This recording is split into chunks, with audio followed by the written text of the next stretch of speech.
Super. Allô, allô, on va commencer. Donc, j'espère que ça se passe bien, la journée nationale. Avant de commencer, j'ai des petits points techniques. Donc, tout le monde a fermé son micro, ça c'est parfait. On a fermé votre caméra, puis on a mis la nôtre pour nous voir nous, parce qu'il n'y aura pas nécessairement d'échange aujourd'hui en direct, mais vous allez pouvoir, à la fin de la journée, voter sur les revendications puis poursuivre la journée nationale. Le chat, il reste accessible si vous avez des bugs, des questions, des problèmes. Valérie est là pour poursuivre le soutien technique là-dedans. Je vais commencer par me présenter. Donc, moi, c'est Katia. Je suis responsable des communications et de la mobilisation à l'air des centres de femmes. J'étais responsable du dossier de la journée nationale cette année. Puis, je suis accompagnée de ma collègue Valérie. Donc, Valérie, tu peux te présenter? Allô, je m'appelle Valérie. Je suis heureuse d'être là en cette belle journée nationale. Donc, moi, je suis responsable de la formation et de la vue d'ensemble. Yay! Donc, on a 4 panélistes aujourd'hui. Il y a un micro ouvert. Il faut fermer les micros. Voilà, on a 4 panélistes aujourd'hui qui vont chacune nous présenter des solutions, des revendications concernant le travail invisible et la charge mentale. Chaque panéliste aura environ 5 minutes pour parler d'une revendication ciblée.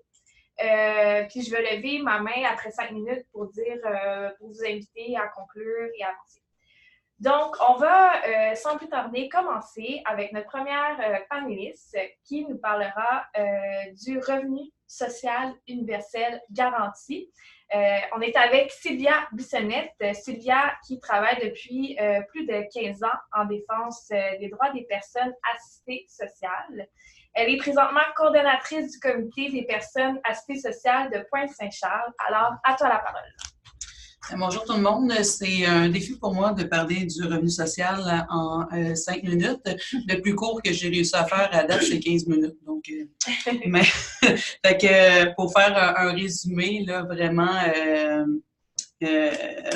dans le fond, le revenu social, c'est un projet de société qui a été réfléchi par le Front commun des personnes assistées sociales du Québec en collaboration avec le groupe de recherche et de formation sur la pauvreté au Québec. Ça a été réfléchi dans un autre système que le nôtre, bien entendu, parce que mettre en place un tel revenu, il faut réfléchir à une autre société que celle qu'on a présentement. Puis l'idée, dans le fond, d'un revenu social, c'est de s'assurer que plus personne ait des étiquettes, c'est-à-dire que tout le monde soit sur le même revenu et qu'on n'identifie plus de catégories à l'aide sociale, ni de catégories dans notre système, dans le fond, pour que chacun puisse aspirer à leur développement. Puis aussi, c'est accéder aux droits humains, parce que comme les droits humains sont interreliés, on n'a pas... Oui. Bon, alors ça part. Ouais.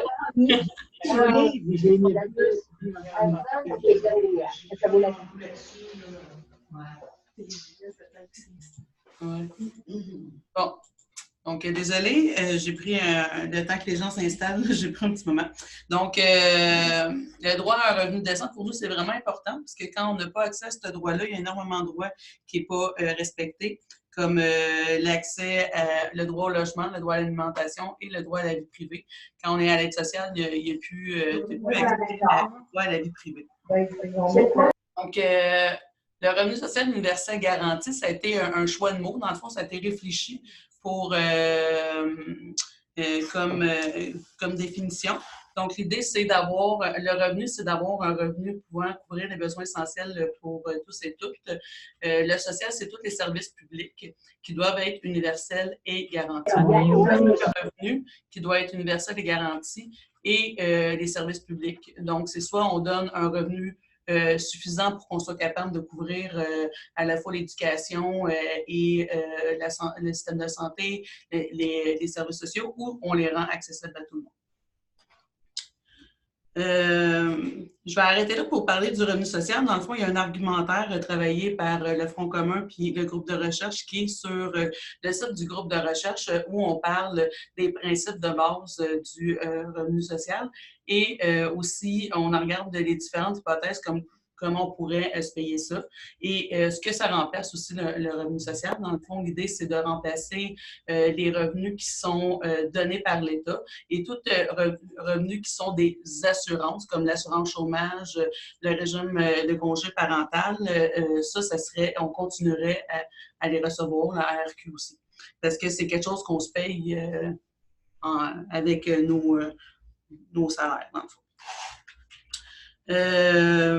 Donc, je vous invite à aller voir le site du groupe de recherche qui est le grfpq.org où dedans, il y a l'argumentaire puis il y a aussi plein de formations sur le revenu social qui sont accessibles. Vous pouvez également les appeler puis vous offrir une formation. Dans les hypothèses de financement, il y a des hypothèses aussi farfelues qu'imposer les robots. L'idée vient du Revenu de base France. Revenu de base France, il fait partie d'un grand mouvement mondial qui s'appelle le Basic Income, qui réfléchit à comment partout dans le monde on pourrait mettre en place un revenu de base pour tous les citoyens et citoyennes.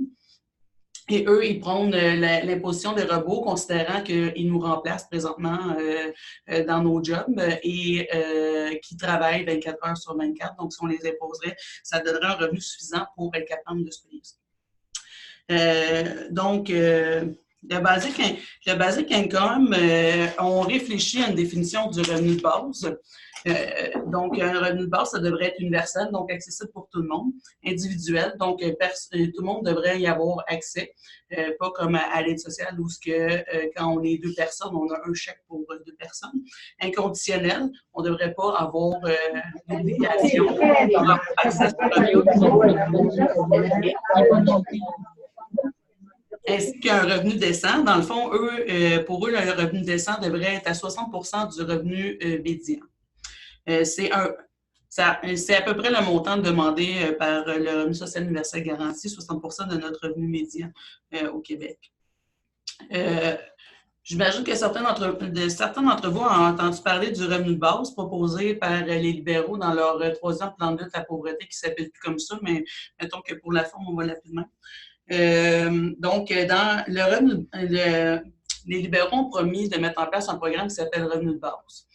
C'est le ministre Blais qui a proposé un tel revenu. Le ministre Blais est une sommité dans le mouvement Basic Income parce qu'il a écrit un livre sur le revenu de base, puis c'est un des premiers qui pouvait, parce qu'il était au gouvernement, pouvoir le mettre en place. L'affaire, c'est que le programme Revenu de base n'est pas un revenu de base tel que défini par le Basic Income, parce qu'il s'appliquerait seulement aux personnes qui sont contraintes sévères en emploi depuis au moins 5 ans et demi. Donc, il y a une condition et pas universelle. Mais par contre, ce serait individuel parce que dès qu'on serait dans le programme Revenu de base, on aurait chacun un chèque si on serait en couple. Donc, une des revendications présentement du Front commun, c'est de mettre ce programme-là Revenu de base à l'ensemble des personnes sans emploi.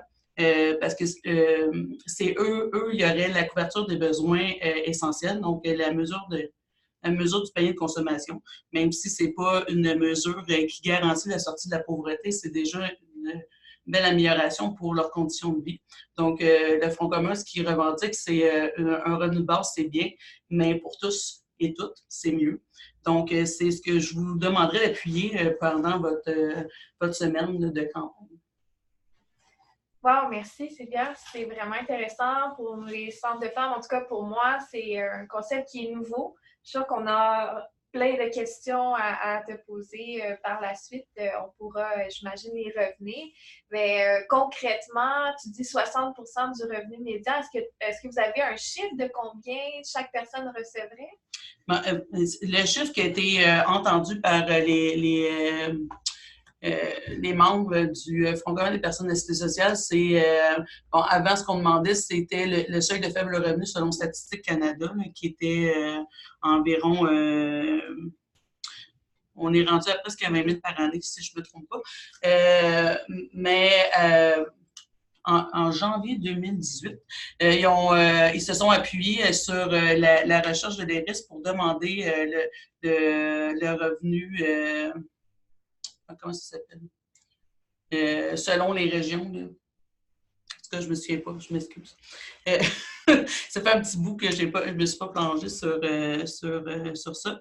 Donc, en même temps, il y a un économiste qui a parlé dernièrement à la radio de Radio-Canada qui disait que c'était nécessaire au Québec qu'on mette en place un tel revenu et qu'il ne pouvait pas être en bas de 2 000 $ par mois.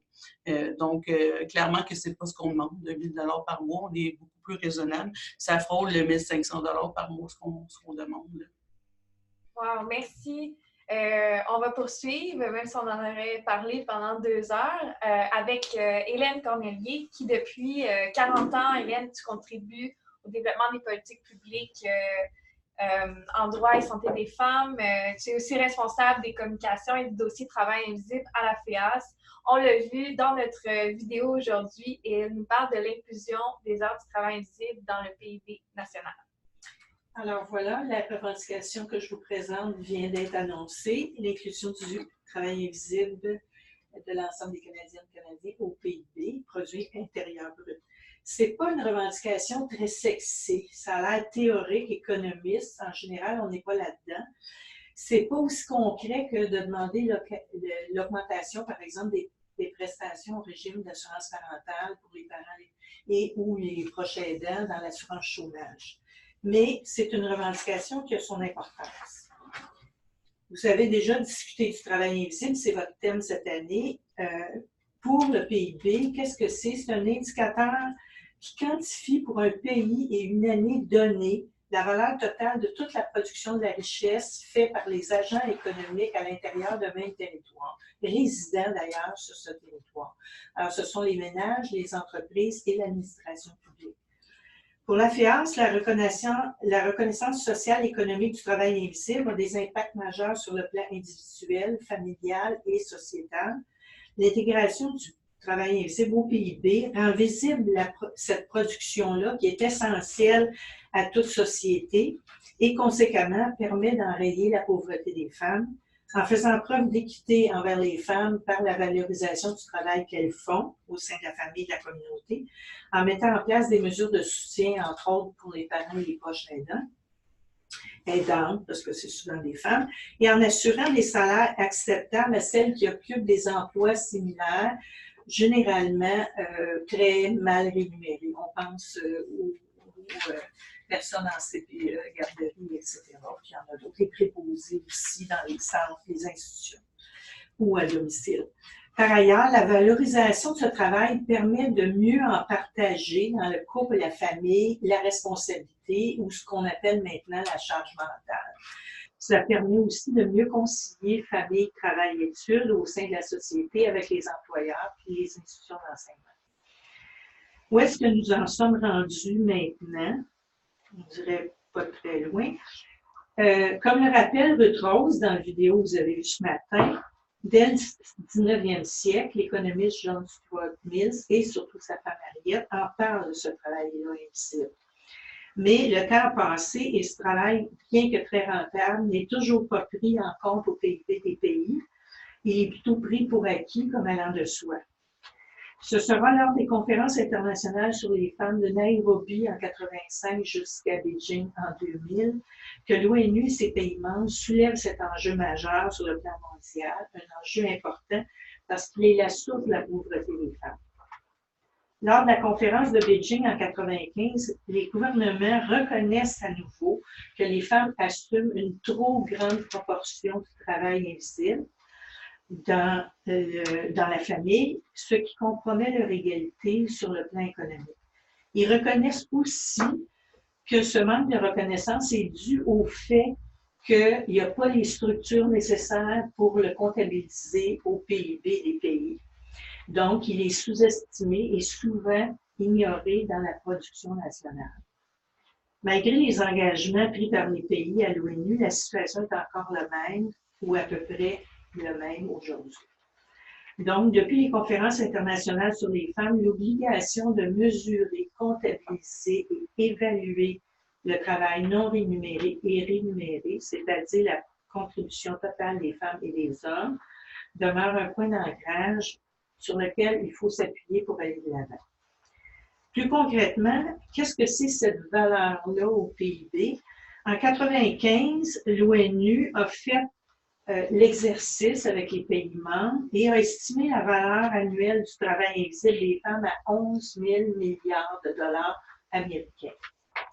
En 1992, donc l'exercice qui a été fait au préalable au Canada pour apporter sa valeur à l'ONU, Statistique Canada évalue le travail invisible, incluant le bénévolat, à l'équivalent de 34 à 54 du PIB de cette année-là, soit entre 235 et 374 milliards de dollars canadiens. Indexé en 2016, ce même pourcentage du PIB représente 689 à 1089 milliards de dollars canadiens. La même année, en 2016, le travail invisible effectué par une femme au foyer à temps plein avec des enfants varie entre 37 200 et 47 900. Les variations sont dues à deux modes de calcul dont on pourra reparler une autre fois. Depuis 1992, même si Statistique Canada a comptabilisé les heures de travail invisible des Canadiennes et des Canadiens à travers le recensement, quand il y a eu 3 fois la question, et dans les enquêtes sociales sur la gestion du temps, la valeur de ce travail n'a pas été évaluée en termes monétaires ni incluse au PIB.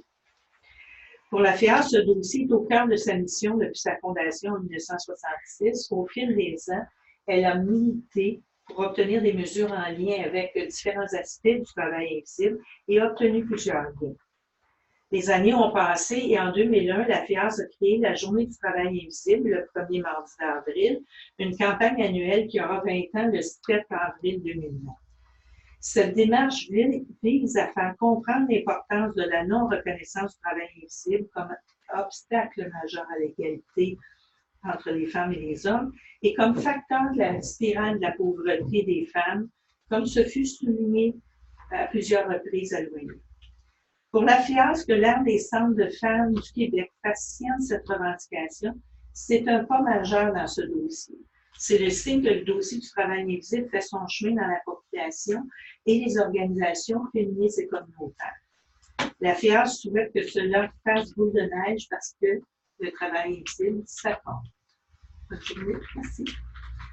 Wow, merci Hélène. C'est vraiment impressionnant. Les chiffres, nous aussi, on dévoilait aujourd'hui donc les résultats de notre calculateur en ligne. Puis en moyenne, les femmes nous disent, celles qui ont répondu, effectuer 26,5 heures par semaine.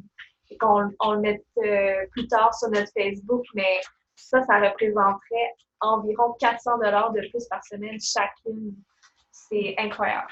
On va continuer donc avec Roxane Lorrain, qui est coordonnatrice des dossiers droit du travail au Conseil d'intervention pour l'accès des femmes au travail.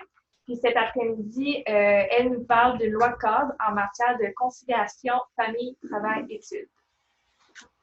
Merci. Donc, dans le fond, avant de parler vraiment de pourquoi on revendique ou en tout cas qu'est-ce que serait une loi cadre en conciliation famille, travail, études, je voulais revenir un peu sur, entre autres, la conciliation famille, travail, études. En fait, nous au CIAF, on considère que la conciliation, c'est pas un manque d'organisation de la part des familles, mais que c'est plutôt lié à l'organisation du travail. Puis souvent, on peut penser aussi à l'absence d'un dialogue entre l'employeur et les travailleuses et travailleurs, du fait qu'il peut, par exemple, avoir une relation hiérarchique entre les deux. Et donc, entre les deux, il n'y a pas nécessairement d'espace pour discuter de la conciliation famille, travail, études. Aussi, on pense que la flexibilité qui est exigée par le travail et les employeurs ne doit pas uniquement reposer sur les travailleuses et les travailleurs. Donc, dans le fond, oui, le marché du travail nous demande d'être flexible, mais l'employeur doit aussi devenir flexible pour que les besoins de tous et chacune soient pris en considération. Finalement, pourquoi nous, on pense que la loi cadre en conciliation famille, travail, études, c'est une loi qui pourrait apporter des gains significatifs, mais parce qu'on pense que ça prend des solutions collectives aux contraintes qui sont imposées par le marché du travail. Ça ne doit pas être individuellement chaque ménage qui a finalement à trouver des arrangements avec l'employeur, puis avec moi, etc., pour améliorer la situation. Ensuite de ça, c'est sûr que quand on parle de conciliation famille, travail, études, nous aussi, ce qu'on essaie de conserver en tête, c'est que c'est important de voir comment on peut améliorer la conciliation entre les deux sphères, le travail et la vie familiale ou les responsabilités,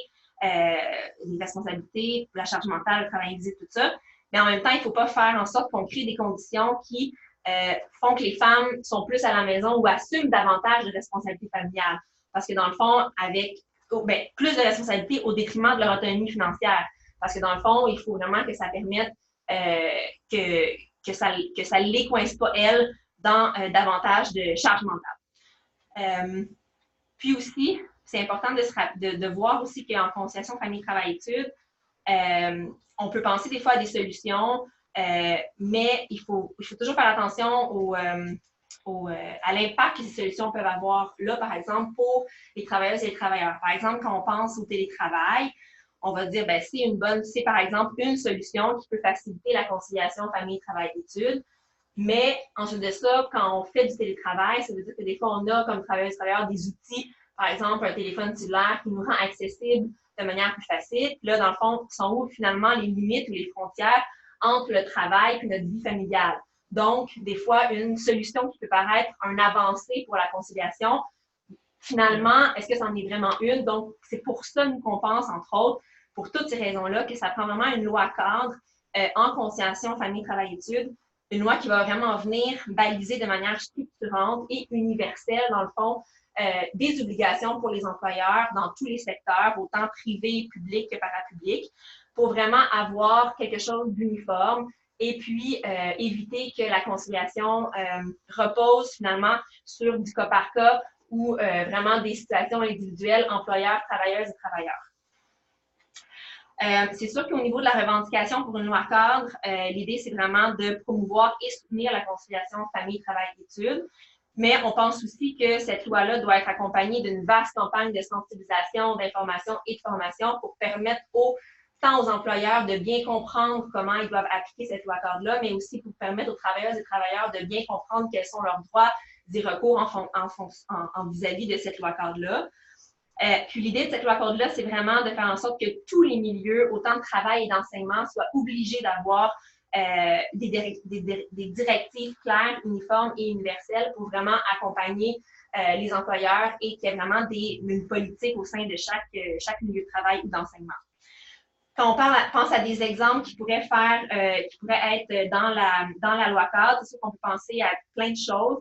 Je vous donne vraiment des exemples, mais par exemple, de faire en sorte que il peut savoir au sein du milieu de travail des horaires flexibles, mieux adaptés. Ça peut être d'avoir la possibilité de faire une réduction du temps de travail, des banques d'heures cumulées, qu'il y ait des congés payés pour obligations familiales. On sait que dans les normes du travail, il y en a, mais c'est pas assez, donc il y en ait plus dans les milieux de travail.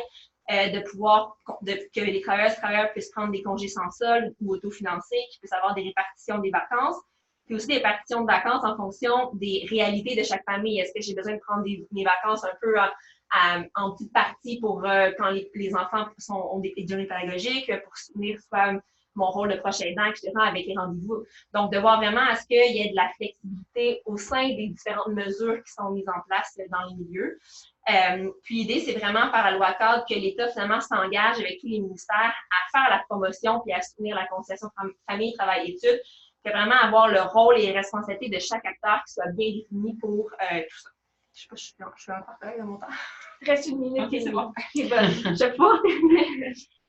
Donc, c'est ça. Fait que l'idée, dans le fond, pourquoi on pense que une loi en conciliation famille, travail, études permettrait de répondre aux problématiques liées au travail invisible et à la charge mentale. Mais comme je l'ai dit un peu tantôt, on pense que ça prend une mesure structurante qui est directement liée au marché du travail, parce que dans le fond, la cause des difficultés liées à la conciliation famille, travail, études sont vraiment le marché du travail, comment il a été conçu, comment il est organisé. Donc, c'est vraiment une mesure qui doit venir intervenir sur le marché directement.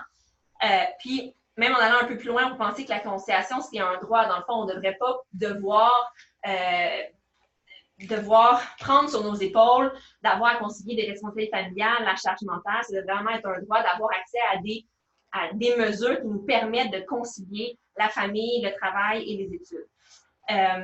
Puis finalement, on pense aussi que dans le fond, cette action-là, ça permettrait d'agir directement sur la charge mentale, le travail invisible, parce que dans le fond, sinon, on reste avec ce double travail-là. On est sur le marché du travail, puis on continue à faire le travail aussi qui est toutes les responsabilités, puis la charge mentale. Puis l'idée, c'est vraiment de pouvoir faire en sorte que cette revendication-là soit vraiment, vraiment transversale pour les travailleuses et les travailleurs. Puis dans le fond, je terminerai en disant que c'est vraiment une revendication qui est omniprésente au sein de la coalition pour la conciliation famille, travail, études. Puis c'est une revendication qui mériterait d'être appuyée par exemple, l'Ordre des centres de femmes pour faire en sorte qu'elle soit plus connue, puis qu'on comprenne en quoi ça pourrait permettre aux travailleuses et travailleurs d'avoir une meilleure conciliation famille, travail, études. Voilà. Merci, Roxane. C'est super intéressant. On termine notre panel avec Camille Robert. Camille qui manque sa rencontre syndicale pour être avec nous. On tient à le souligner. Merci beaucoup. Donc, elle est doctorante en histoire à l'UQAM. Elle a récemment co-dirigé l'ouvrage collectif Travail invisible. Camille nous parlera de l'État néolibéral et du financement des organismes communautaires, des services publics. Voilà. Oui, merci beaucoup pour l'organisation de cette journée. Donc, c'est ça. Moi, je m'étais intéressée un peu dans mes recherches de maîtrise aux mobilisations pour la reconnaissance du travail invisible dans les années 70 et 80. J'en étais un peu arrivée à la conclusion qu'il n'y avait pas eu de victoire significative collective pour faire reconnaître le travail invisible, que ce soit par la mise en place de certains services ou par la rémunération du travail ménager, comme c'était appelé à l'époque. Et maintenant, je m'intéresse plutôt dans mes recherches au travail majoritairement réalisé par des femmes dans les secteurs de l'éducation, de la santé et des services sociaux, et surtout comment ce travail va se voir affecté par ce qu'on a appelé le tournant néolibéral. D'abord, qu'est-ce qu'on entend par néolibéralisme? Les définitions vont varier, mais généralement, on parle de doctrine, d'idéologie, de nouvelles phases du capitalisme, et c'est surtout dans les années 80 au Québec, mais aussi dans d'autres pays en Europe et en Amérique du Nord, qu'on assiste à une montée du néolibéralisme, notamment en réaction à la crise financière du début des années 80. Et concrètement, ça va se traduire par une transformation du rôle joué par plusieurs gouvernements qui jusque-là s'est inscrit dans le modèle de l'État-providence, donc où le gouvernement prend en charge un certain nombre de besoins de la population en éducation, en soins, en soutien financier pour les personnes sans emploi ou pour les aînés. Et donc, dans les années 80, les gouvernements inspirés du néolibéralisme vont peu à peu réduire ce qu'on a appelé le filet social. Maintenant, ça va être quoi les répercussions du néolibéralisme sur les femmes et sur le travail invisible qu'elles accomplissent généralement? On peut dire que le néolibéralisme va redéfinir les frontières entre le public et le privé de plusieurs façons. Premièrement, ça va redéfinir ce qui relève du secteur public. Donc, à mesure que l'État va se décharger d'un certain nombre de services qu'il offrait auparavant, soit à travers des privatisations, des compressions budgétaires ou la réduction du soutien, cette charge de travail va se voir dirigée ailleurs. Pour donner un exemple concret, on peut prendre le virage ambulatoire dans les années 90. Donc, au même moment où le gouvernement coupait près de 2 milliards de dollars dans le secteur de la santé et des services sociaux, donc, de plus en plus, le gouvernement va miser sur les soins à domicile en coupant en même temps des milliers de places en milieu hospitalier. Donc, la question qui se pose, c'est qui prend soin de ces personnes dont les besoins ne disparaissent pas pour autant. Plutôt que d'être des salariés du secteur public, syndiqués et relativement bien payés, ça va être des proches aidants, surtout des proches aidantes, qui vont prendre le relais sans rémunération. Ça va être des travailleuses du milieu communautaire avec des moyens qui sont souvent insuffisants. Ça va être des aides à domicile, probablement payées par la famille parce que les services offerts par les CLSC ne répondent pas à tous les besoins. Ou alors, ça va être des préposés dans une résidence privée pour personnes âgées qui reçoivent un salaire dérisoire pour la charge de travail à accomplir. Deuxièmement, au sein même du secteur public, le néolibéralisme va venir introduire certains critères, moyens ou finalités qui relèvent de l'entreprise privée. Les organismes communautaires n'y échappent pas non plus quand vient le temps d'évaluer leur performance. Puis de plus en plus, on va donc évaluer la valeur de ces services-là en fonction de critères de rentabilité, d'efficacité. On va avoir recours à la sous-traitance, privatiser certains pans du secteur public. Et la plupart du temps, on voit, c'est vraiment une question idéologique plutôt qu'une question de coût parce que la sous-traitance finit par coûter plus cher, par exemple. Et troisièmement, le néolibéralisme va avoir pour effet de privatiser les responsabilités liées aux soins, à l'éducation et aux services, ce qui va augmenter la charge de travail dans la sphère privée, et ce, au moment même où la majorité de femmes investissent le marché de l'emploi. Malgré leurs responsabilités professionnelles, le gouvernement et plusieurs services assument encore qu'il y aura toujours une personne à la maison, donc souvent la femme, pour assurer les soins à domicile d'un proche ou pour rester à la maison avec les enfants quand il n'y a pas de place en garderie. Et pour les familles qui ont les moyens de payer, ces services peuvent être achetés au privé, et pour les familles qui n'ont pas les moyens, ça débouche parfois sur des véritables casse-têtes pour réussir à concilier les besoins des proches, les ressources financières limitées et le travail salarié. Et finalement, à l'échelle globale, le néolibéralisme et la mondialisation vont venir s'appuyer sur et aggraver les inégalités entre les femmes elles-mêmes. Il y a plusieurs chercheurs qui parlent de chaîne mondiale du care pour définir le recours croissant au travail des femmes qui proviennent des pays du Sud global pour pallier aux besoins en soins dans les pays du Nord. Ça se voit par exemple avec le programme des aides familiales résidentes, mais aussi avec l'orientation de nombreuses femmes immigrantes vers les métiers du care quand elles veulent compléter une formation professionnelle. Donc, on voit une proportion importante de femmes immigrantes et racisées, surtout se former et occuper des emplois d'éducatrice à l'enfance, d'aide à domicile ou de préposés aux bénéficiaires, emplois dont les femmes blanches nées ici et relativement aisées veulent de moins en moins occuper, notamment en raison des conditions d'emploi et de salaires difficiles. Donc, pendant que les unes s'émancipent, d'autres femmes moins privilégiées prennent le relais du travail invisible. On voit alors que l'investissement de l'État dans le secteur public et le financement adéquat du milieu communautaire, tout en respectant l'autonomie des différents groupes, sont des enjeux centraux dans une prise en charge plus équitable du travail invisible. Quand on réfléchit au travail invisible aujourd'hui, il faut donc considérer l'ensemble des échelles sur lesquelles il se réalise, que ce soit par des travailleurs du secteur public ou du milieu communautaire, par des membres de la famille ou par les employés d'une agence de soins à domicile. Et surtout, les avenues de mobilisation qu'on envisage et les revendications qu'on met de l'avant ne doivent pas être isolées et sectorielles, mais plutôt considérer la continuité du travail invisible dans ces différentes sphères et voir comment le répartir plus équitablement pour toutes et tous. Merci Camille. On se voit le 23 octobre à notre panel. Pour votre information, il y aura un panel sur les luttes du travail invisible au Québec. Ça se passe à Sherbrooke, mais là, les centres de femmes vont le mettre en direct sur notre page. Donc, on continue la conversation. Déjà terminé pour nous, pour notre panel. Merci à toutes d'avoir été présentes. L'enregistrement du panel d'aujourd'hui sera en ligne sur notre site public de l'AIR, des centres de femmes. Bonne délibération cet après-midi, puis à bientôt. Bye bye.